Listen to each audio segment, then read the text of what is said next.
मुनीर को सता रहा है पाकिस्तान की बर्बादी का डर। मुजफ्फराबाद में धारा 144 लागू हो गई है, रैली और सभाओं पर प्रतिबंध लगा दिया गया है। अगर कुछ गलत नहीं किया जा रहा है, अगर सब कुछ वहां ठीक है और इस जगह को सौतेला बर्ताव आज तक नहीं मिला है, तो फिर ये सब करने की जरूरत क्या है? फ्रंटियर कॉर्प्स, पुलिस की तैनाती करने की आवश्यकता क्या है? 20,000 पाकिस्तानी रेंजर्स यहां तैनात क्यों किए गए हैं?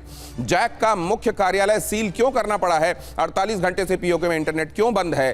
कल सीधी फायरिंग में 10 प्रदर्शनकारियों को क्यों मार डाला गया? 12,000 प्रदर्शनकारी गिरफ्तार क्यों कर लिए गए? यह बताता है कि वहां चल क्या रहा है। अब देखिए, पीओके की छात्राओं का वीडियो सामने आया है। पीओके में आजादी की मांग कर रही छात्राएं मुनीर शहबाज के खिलाफ नारे लगा रही हैं। वहां पर महिलाओं और बच्चों तक में ये एहसास किस कदर भर गया है, सुनिए जरा। शहबाज सरकार के सामने ज्वाइंट अवामी एक्शन कमेटी की 38 सूत्री मांगे मनवाने के लिए जैक का प्रदर्शन चल रहा है। पाकिस्तानी सरकार और सेना पर अत्याचार का आरोप लगाया जा रहा है। अब जरा ये भी देखिए इससे जुड़ा हुआ पहलू जो आपको पूरे मामले में और क्लैरिटी देगा। यहां जैक की मांग क्या है? ज्वाइंट अवामी एक्शन कमेटी, इसको शॉर्ट में मैं जैक कह रहा हूं। पीओके को पाकिस्तान से छुटकारा मिले, मुनीर सेना की बर्बरता जो चालू है वो बंद हो, मुजफ्फराबाद समझौता लागू करने की मांग की जा रही है। शरणार्थियों के लिए आरक्षित 12 सीटें खत्म होनी चाहिए, क्योंकि उनका कहना यह है कि हमारा लोकल रिप्रेजेंटेशन एकदम खत्म हो जाता है और बाहर से लाए गए लोगों को हम पर थोप दिया जाता है इस आरक्षण के नाम पर।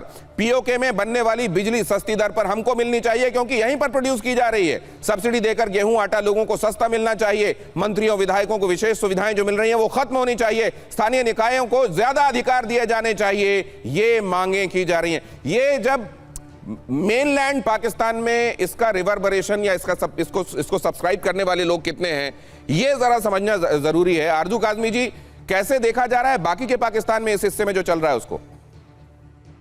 देखिए, सबसे पहले तो जैसे मैंने कहा कि मेन स्ट्रीम मीडिया जो है वो बिल्कुल खामोश करा दिया गया है और थोड़ी बहुत अगर दिखाया जाता है तो यही बता रहे हैं कि हम तो बहुत मेहनत कर रहे हैं, हम तो बड़ा वहां पर जाके लोगों की मदद कर रहे हैं और कंट्रोल करने की कोशिश कर रहे हैं। लेकिन जाहिर है कि लोगों को मालूम है। मुझे खुद कई लोगों ने जो इनका ताल्लुक कश्मीर से है उन्होंने बहुत सी मुझे वीडियोस भेजी हैं और उसमें वो यही प्रोटेस्ट करते दिखाई दे रहे हैं, पाकिस्तान की स्टेट के बारे में बात करते दिखाई दे रहे हैं, जिसमें वो कह रहे हैं कि उनकी जो डिमांड्स हैं वो ना तो सुनी जा रही हैं और ना ही मानी जा रही हैं। जहां तक हमारे लोगों का ताल्लुक है, ये ना तो बिल्कुल सही बात है, ना ये पढ़ते हैं, ना ये पढ़कर आते हैं, ना ये पढ़ने की कोशिश करते हैं।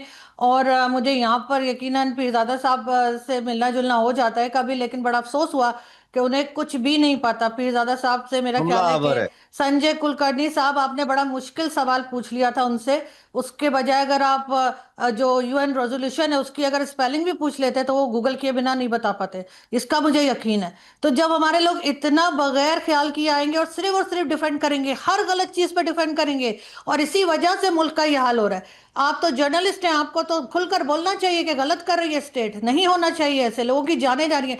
लेकिन यहाँ पे मैं ये भी बता दूं आपको कि यहाँ पर लोगों की जानें जो जाती हैं उनकी कोई कीमत नहीं है, कोई फर्क नहीं पड़ता। 100 बंदा मार दें, 200 बंदा मार दें, हर दूसरे दिन लोगों को मार दें, कुछ नहीं होता। आपको पता है बलूचिस्तान में हमारे जो फौजी हैं उनकी ही डेड बॉडीज जो हैं वो रखी थी और उससे कुछ ही डिस्टेंस पे पार्टी हो रही थी, यानी स्टेट के लोग जो है वहां पे डांस पार्टी कर रहे थे, वहां पे गाने चल रहे थे, पंजाबी भंगड़े चल रहे थे।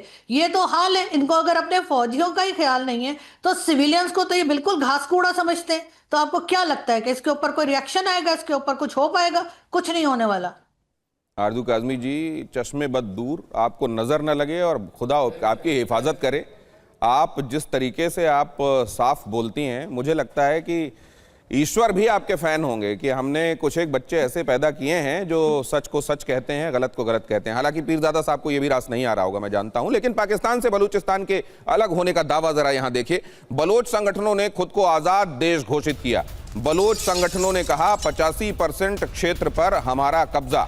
बलूचिस्तान अब 85% आजाद है। बलूचिस्तान के लिए आंदोलन करने वाले लोगों की तरफ से यह बात कही जा रही है। अब जरा यह भी देखिए, बलूचिस्तान स्वतंत्र, बलूचिस्तान ने खुद को आजाद देश घोषित किया। 85% क्षेत्र पर नियंत्रण होने का दावा है। नया झंडा, राष्ट्रगान और करेंसी जारी। खनिज, गैस जैसे संसाधनों पर दावा।